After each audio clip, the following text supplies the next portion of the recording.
बिस्मिल्लाहिर्रहमानिर्रहीम।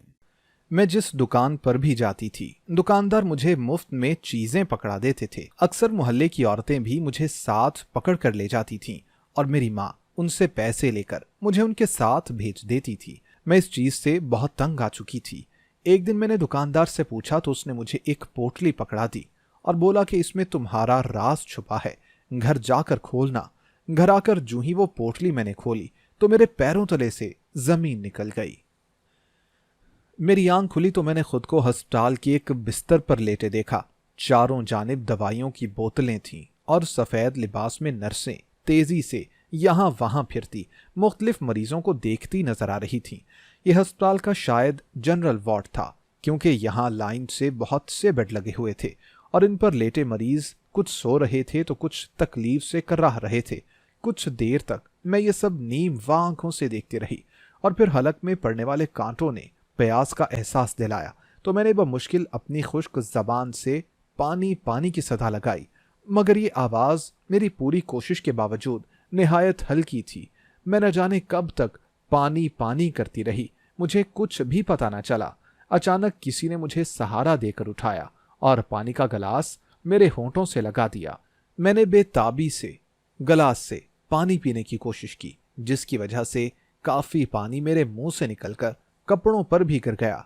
फिर उसी मेहरबान ने मुझे वापस लेटा दिया। अब मैं कुछ बेहतर थी। उसके बाद जब कोई इंजेक्शन लगाया गया और मैं फिर से बेहोश हो गई। दोबारा मेरी आंख खुली तो मैं काफी बेहतर महसूस कर रही थी। ये शायद रात का वक्त था। वार्ड में हल्की सी रोशनी थी और ज्यादातर मरीज सो रहे थे। मैं छत पर लगे पंखे को देखकर अपने बारे में सोचने लगी, मगर हैरत की बात यह थी कि मुझे तो अपने बारे में कुछ भी याद नहीं आ रहा था।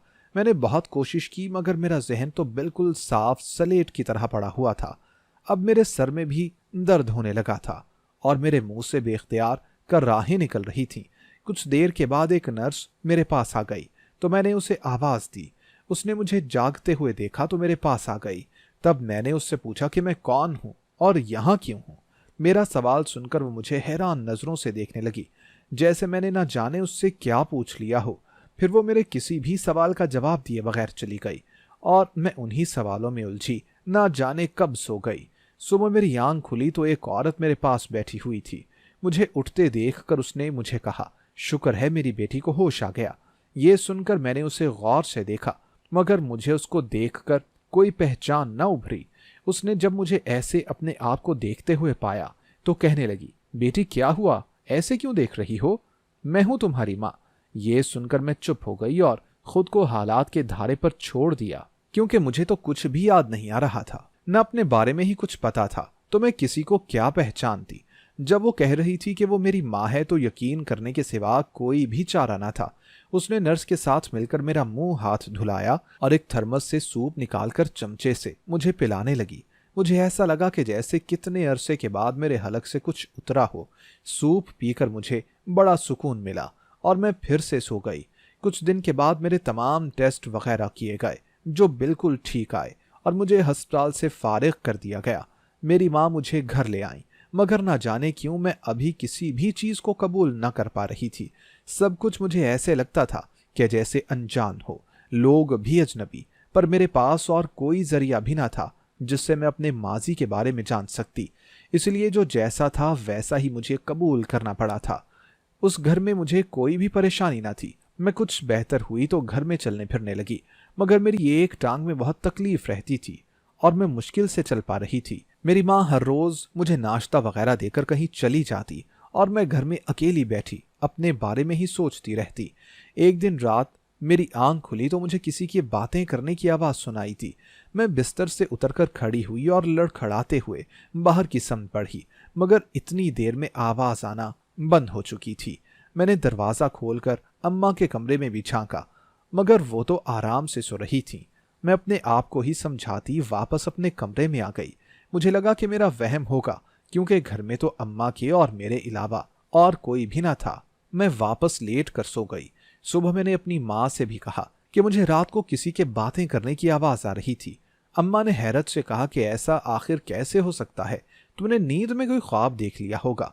और मैं फिर चुप हो गई। मेरे लिए तो जिंदगी वैसे ही एक मुअम्मा हो चुकी थी। हर बात एक राज बन चुकी थी।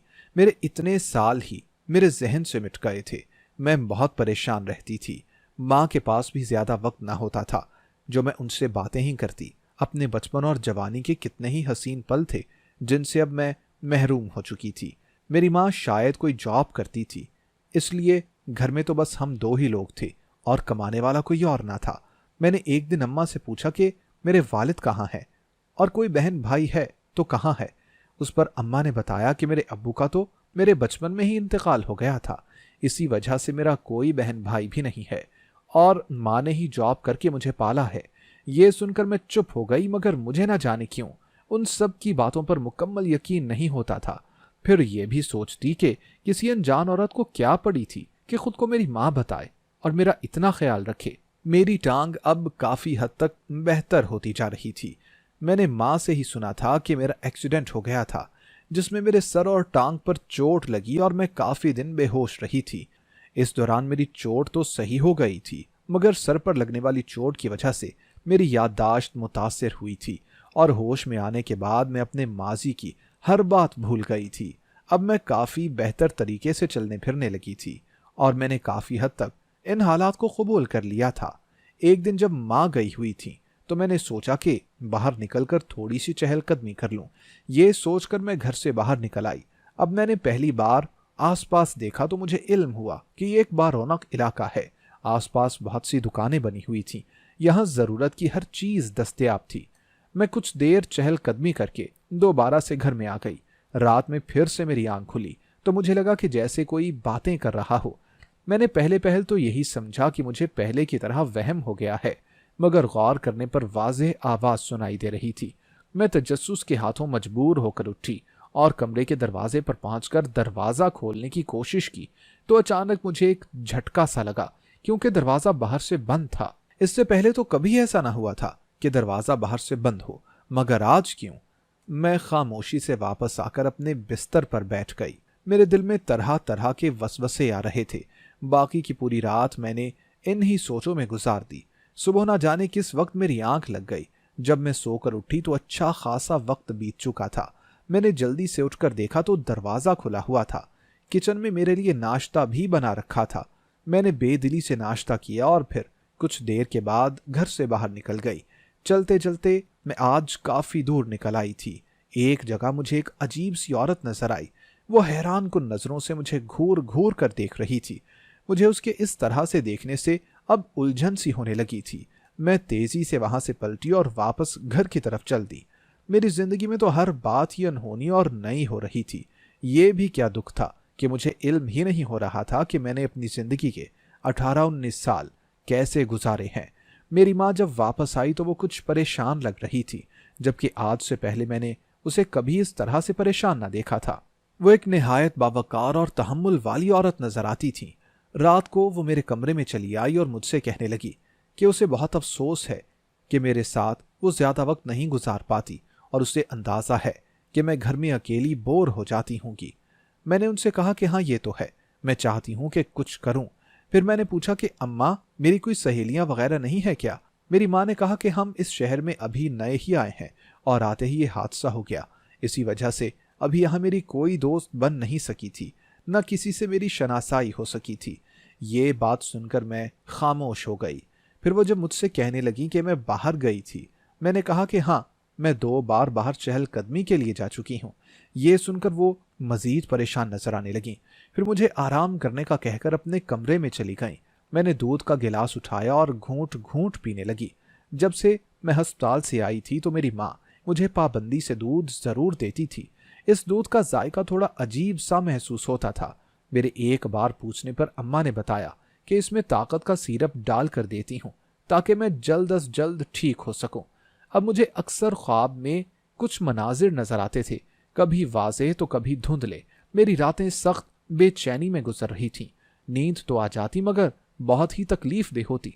मैं सुबह उठती तो मेरा पूरा जिस्म अकड़ा हुआ होता और ऐसी थकन होती कि जैसे मैंने सख्त मुशक्कत का काम किया हो। पूरा दिन मैं बिस्तर पर ही गुजार देती और कुछ भी करने का दिल ना करता था। मेरी माँ भी देख रही थी मेरी कैफियत। वो अक्सर मुझे टटोलती हुई नजरों से देखती कि जैसे मुझसे कुछ कहना चाहती हूँ, या मुंतजिर हूं कि मैं उनसे कुछ कहूं। अब रात को नजर आते धुंधले मनाजिर के बारे में दिन भर सोचना मेरा पसंदीदा मशगला बन चुका था।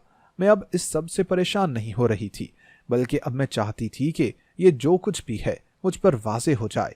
जैसे जैसे दिन गुजरते जा रहे थे वैसे वैसे मेरे ख्वाब वाजे होते जा रहे थे। ये एक अलग ही दुनिया थी जो मुझ पर खुल रही थी, और एक दिन मुझ पर बहुत कुछ खुल गया था, मगर बहुत कुछ अभी भी अंधेरे में ही था। मेरे ख्वाबों में जो लड़की थी वो मैं ही थी, वो मेरी जिंदगी थी जो मैं जी चुकी थी, या झूठ वो जिंदगी थी, या कुछ और। यह जो अब मैं जिंदगी जी रही थी वो जिंदगी थी, मुझे इस बारे में कुछ भी अंदाजा न था। मैं एक दिन सोकर उठी तो ख्वाब के मनाजिर इस कदर वाजे थे कि जैसे हकीकत हों। मैंने देखा कि मैं छोटी सी बच्ची हूं। हमारा घर एक कच्ची बस्ती में था। यहाँ सब हमारे जैसे ही लोग रहते थे। हम सब बच्चे दिन भर गली में खेलते रहते और हमारी माएं दूसरों के घरों में काम करने जाती थीं। शाम को वो जब घर आती तो अपने साथ कुछ घरों का बचा खुचा खाना और कपड़े वगैरह ले आती। हम यही सब खाते और वही कपड़े हमारे जिस्मों को ढांपते थे जब तक कि फट ना जाते। इस बस्ती के आदमी भी दिन भर 3 डब्बे जमा करते और शाम में ये सब बेचकर घरों को पलट जाते। बस्ती में सिर्फ जरूरत की चीजों की कुछ दुकानें भी थीं, और कुछ दुकानों पर बच्चों की खट्टी मीठी टॉफियां और सस्ते बिस्किट और पापड़ वगैरह फरोख्त किए जाते थे। मैंने जब से होश संभाला था यही सब कुछ देखा था कि मैं जिस भी चीज की दुकान पर जाती और जो भी लेती, दुकानदार मुझे खुशी खुशी दे देते और मुझसे पैसे भी ना लेते थे। पहले जब मैं ना समझ थी तो इस बात से बहुत खुश होती थी कि मुझे मुफ्त में हर चीज मिल जाती है।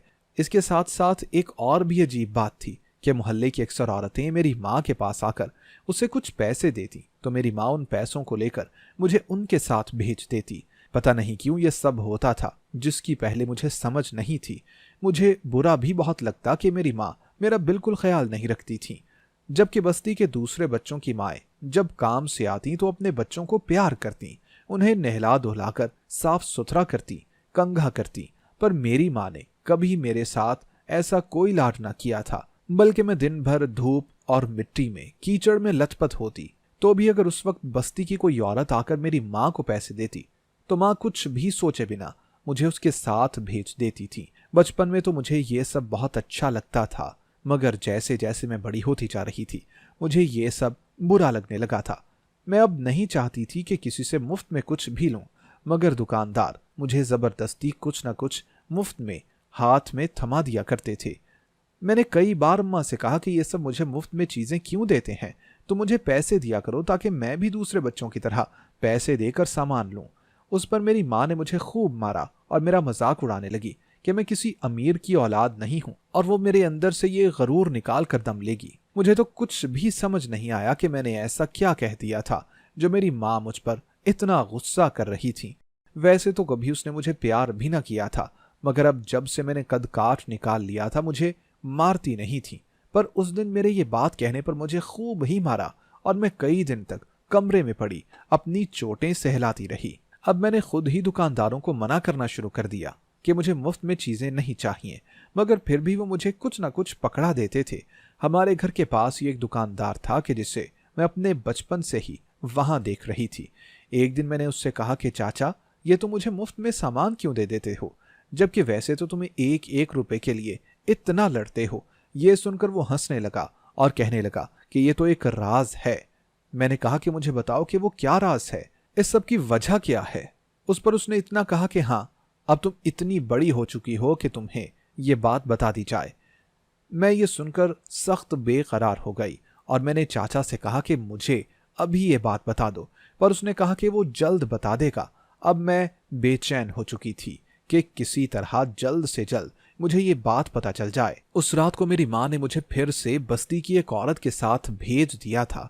मैं अब 18 साल की हो चुकी थी और मुझे ये सब बिल्कुल अच्छा नहीं लगता था। मैं माँ को भी कई बार मना कर चुकी थी कि मुझे इस तरह मत भेजा करे, मगर उस पर तो कोई भी असर नहीं होता था। दूसरे दिन मैं मौका पाते ही चाचा के पास पहुंच गई और उसको उसका वादा याद दिलाया। उसने मुझे एक पोटली पकड़ा दी और कहने लगा कि इसमें तुम्हारा राज छुपा है, घर जाकर खोलना इसे। मैं उस पोटली को दुपट्टे में छुपाकर घर ले आई। मुझे बहुत ज्यादा बेताबी थी कि मेरा ऐसा कौन सा राज है कि जो इस पोटली में छुपा हुआ है। घर में घुसते ही मेरी नजर माँ पर पड़ी, जो आज जल्दी घर आ गई थी। उसने मुझे घूरते हुए कहा कि मैं कहाँ आवारागर्दी करती फिर रही हूँ। मुझे तो खदशा हुआ कि उसकी नजर कहीं उस पोटली पर न पड़ जाए। मैंने जल्दी से अपने कपड़ों में वो गठरी छुपा दी, उस पर पुराने कपड़े रख दिए और बैठकर अम्मा के पांव दबाने लगी। आज अम्मा की तबीयत खराब थी तो वो जल्द घर आ गई थी। अब मैं ये पोटली दूसरे दिन तभी खोल सकती थी जब अम्मा घर पर ना हो। दूसरे दिन माँ जब जाने लगी तो मुझसे कहा कि मैं घर से बाहर ना निकलूं और घर में ही मौजूद रहूं। ये सब सुनकर मुझे निहायत हैरत हुई, क्योंकि ये जिंदगी में पहली बार था कि मेरी अम्मा ने मुझे घर से बाहर जाने से मना किया था, वरना उसे तो कभी इस बात की परवाह ही ना रही थी कि मैं घर में रहूं या मैं अब बड़ी हो गई हूं। खैर, मैं तो उसके जाने के ही इंतजार में थी। जैसे ही वो गई, मैंने दरवाजे की कुंडी लगाई और चचा की दी हुई पोटली खोल ली, मगर उसकी तह में देखते ही मेरे पैरों तले से जमीन निकल गई। उस पोटली में एक खूबसूरत फ्रॉक और एक छोटी सी खूबसूरत सैंडल रखी हुई थी। ये क्या है? ऐसे कपड़े तो मैंने कभी ख्वाब में भी ना देखे थे। इन कपड़ों से मेरा क्या ताल्लुक हो सकता था और ये क्या राज है? मैं समझने से कासिर थी। अभी मैं इसी कशमकश का शिकार थी कि अचानक दरवाजे पर दस्तक हुई। मैंने जल्दी से वो पोटली छुपा दी। दरवाजा खोला तो बस्ती का एक बच्चा खड़ा था। उसने मुझे कहा कि मेरी माँ ने मुझे बुलाया है। मैं घबरा गई कि पहले तो मुझे इस तरह कभी भी न बुलाया गया।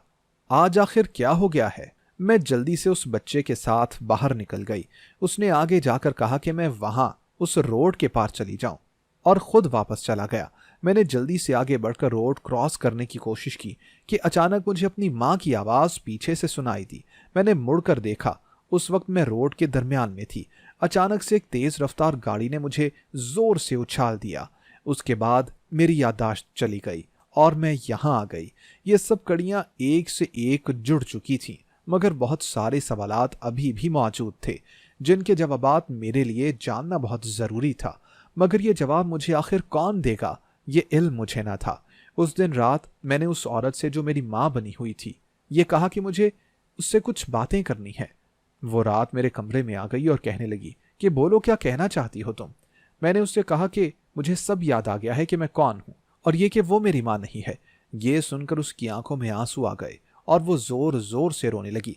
फिर उसने मुझे गले से लगा लिया और कहने लगी कि वो ही मेरी माँ है और ये एक लंबी कहानी है। फिर उसने मुझे बताना शुरू किया। वो शुरू से ही जॉब करती थी और उसके शौहर भी, इसलिए मेरे पैदा होने के बाद उसने फुल टाइम के लिए एक मासी रख ली जो घर के काम के साथ मेरी देखभाल भी किया करती थी। मेरे वालिद मुझसे बहुत मोहब्बत किया करते थे और ऑफिस से आने के बाद सारा वक्त मेरे लाड उठाया करते थे। जब मैं 3 साल की थी तो घर में से चीजें गायब होने लगीं।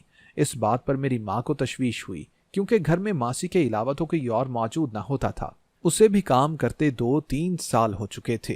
फिर अम्मा ने जब उसकी जासूसी की और घर के स्टोर में छुप के बैठ गई, देखा कि मासी से मिलने आया एक आदमी, और उसने नजर बचते ही जो कीमती चीजें नजर आईं जेब में डाल ली। ये देखकर मुझे बहुत गुस्सा आया। दूसरे दिन मैंने मासी को बुलाकर बहुत जलील किया और मेरे पीछे जो आदमी को बुलाती थी उसका बताया। वो बहुत शर्मिंदा हुई और मुआफियां मांगने लगी, मगर मेरे शौहर ने उसे पुलिस के हवाले कर दिया। पुलिस ने बस उस आदमी को भी गिरफ्तार कर लिया। उसके चंद महीनों के बाद एक दिन मैं अचानक घर से गायब हो गई। मेरे माँ बाप ने हर जगह ढूंढा, पुलिस में भी रिपोर्ट करवाई, मगर मुझे ना मिलना था ना मिली।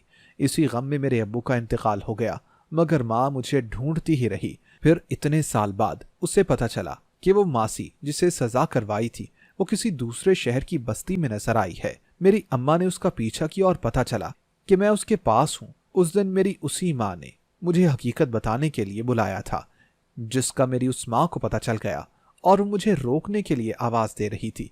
जब ये हादसा हुआ जिसमें वक्ती तौर पर मेरी याददाश्त चली गई थी, मेरी सगी माँ मेरा इलाज करवा रही थी और हर रोज दूध में मुझे दवा देती थी। उसी से मुझे ये भी पता चला कि उस औरत ने जो मुझे उठा कर ले गई थी बस्ती में मशहूर कर दिया था कि मैं किसी बाबा के आस्थाने से मिली हूँ और जो मुझे खुश रखेगा उसके बिगड़े काम बन जाएंगे, और जो औरत मुझे अपने घर ले जाकर खाना खिलाएगी उसके घर में बरकत आएगी। इसी वजह से लोग मुझे मुफ्त सामान पकड़ा देते थे, जबकि चाचा के पास मेरे कपड़े महफूज थे जो मेरी झूठी माँ ने फेंक दिए थे। मगर उन्होंने उठाकर महफूज कर लिए थे। इतने मरहलों से गुजरकर आखिरकार मेरी मां ने मुझे वापस हासिल कर ही लिया था। दोस्तों, अगर आपको हमारी आज की कहानी पसंद आई हो तो लाइक करना और कमेंट करना हरगिज ना भूलिएगा। और अगर आप मुस्तकबिल में भी ऐसी कहानियां सुनना चाहते हैं तो हमारे चैनल को सब्सक्राइब करते हुए घंटी का बटन जरूर दबाइएगा। अल्लाह हाफिज।